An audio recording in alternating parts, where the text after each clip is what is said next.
tricks and things that I want to go over with you real fast because I'm not going to be here tomorrow on your review day before the test. So in Desmos, okay, your test, Unit 2, it's going to have all the parent functions, key features. That's what we spent like a week and a half going over. That's Unit 2, Part 1. And then Unit 2, Part 2 is the inverses and function notation. But just a hint or a tip that I would tell you to use in Desmos when you take your test is go ahead and type when you start your test. You have to use the embedded Desmos calendar. You can type all of your parent function equations in, and you don't have to have them all turned on. Yeah, if I had all of these showing at the same time, this would not be helpful. It'd be really confusing, too much going on. But if you did not know, this circle next to your equation, you can turn the graph on and off. So when you're not answering a question or using one of those functions, you can turn it off. And then if you have a question that asks about a key feature, like which functions have this domain or that range or this intercept, you could individually go and check each function. You could say, okay, let's look at absolute value. What does it have going on? And then you could turn it off and check square root and see what it has going on. Okay, and you could one at a time go through your parent functions. Okay, this will save you time from having to type the equation every problem. So don't delete them after the problem's over. When you go to the next problem, just turn it off. And then when you get to another question that uses that function, turn it back on. Does that make sense? So that will save you some time, and you don't have to have the names memorized. So if the question asks about absolute value, it will say absolute value, but it will also have the equation written. So you don't have to know that the absolute value equation parent function looks like this, or that the rational function is 1 over x. It will say rational function f of x equals 1 over x. Okay, so if you don't have them memorized yet, it's okay, but use Desmos. If you don't know the domain, come and look at the graph and see if looking at the graph helps you figure it out. Okay, you don't have to have, I don't want you to just memorize all the key features. I want you to be able to find key features of any graph. So use your graph, use Desmos. If your graph gets off and you're like, I can't see over here, how do I get it back? This little home button, click on home and it centers your graph back to 10 by 10, or I guess it's 10 by 10 on x-axis, -6 to 6 on y. Okay, but just click that home button if you get off or zoomed too far in or out or something. Okay, so turn your functions on and off. You can hold that circle down and change the color if you want to, if you're going to look at more than one graph at a time. Okay, so use that to your advantage. You do need to know how to type these in. Okay, if you click on the keyboard down here, almost everything's on this main keyboard. We've got squared, we've got any power. If you type that in, you can put any power in for B. You've got absolute value, you've got square root. For log, you can just type the word log. And for exponential, just know that you cannot type b to the power of x. I mean, you can, but you're going to get like an error symbol because you have to have a number there.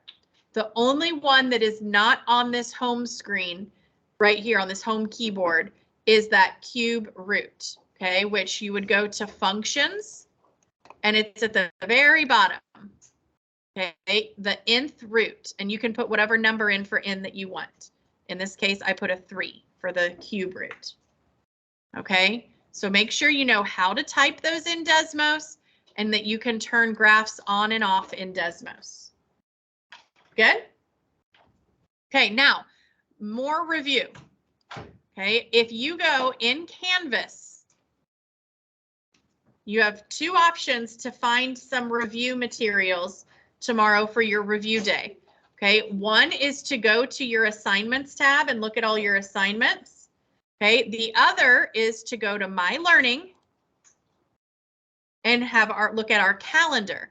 Okay, so you can see tomorrow on our review day, I've listed ways to review, and I'm going to go through and finish linking these. I only linked the first one. I'll link the other stuff, but the actual review assignment that I handed out in class at the beginning of the week, that paper, okay, you could actually work on that. And if you go to the assignment tab, you'll see it, or if you click here, it will take you to the review. If you lost your copy, here's a PDF of it. You can download it and reprint it if you need to, okay? But this is not a grade. You're not going to turn this in. It is just a way to prepare for the test, okay? If you can do the review, you can pass the test, okay? You're going to try the problems, and then I will post the key and a video of me going over the review here in the assignment. So those will be linked here. Tomorrow, when you finish your review, you can come and check it against the key. And if there's ones you got wrong, you can then go and watch the video. Go fast forward to that problem and see how you were supposed to do it. Okay, so the actual review is obviously an option of a way to review. There is a quizzes practice test, and I'll link it here, and it'll be assigned to you in quizzes. And I'll actually probably activate that tonight. So if you want to do that practice quiz tonight and not wait till tomorrow, you can. Okay, and then there are optional practices in Canvas under the assignments tab, and I'll link them as well.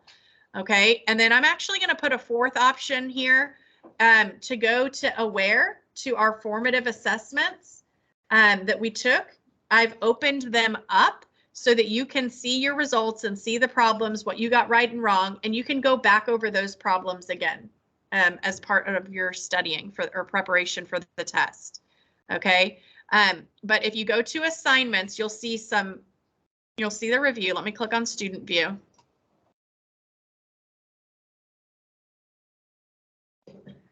All right, so you can see we've got the actual review. That's what I just showed you, the Unit 2 review, not for a grade. Okay, and then there's two optional assignments for Unit 2, one over key features and one over inverse practice. Okay, so you could work one or both of those for some extra practice. Okay, you can do the quizzes. I haven't posted I need to add the quizzes to this list as well. So it'll be under the assignments tab and on the calendar. Okay, so there's a couple optional assignments in Canvas. There's going to be the quizzes, optional like practice test, and there's the actual review. Okay, so and you can go to Aware and look at your formative assessment results and look at those problems to study as well. So lots of options for what you should be doing tomorrow to prep for your test, to review for your test. And you can start some of that tonight at home, do some tomorrow in class, and do some more tomorrow night. Okay, you could work on it in tutorials tomorrow. I won't be here, but you could come sit in tutorials in here just to have a place to work with my sub and work on some of that then as well. Okay. Any questions about the test or reviews? Because since I'm going to be out. Okay. All right. Let me stop this video. I'm going to post this in case you forget. You can watch this video later.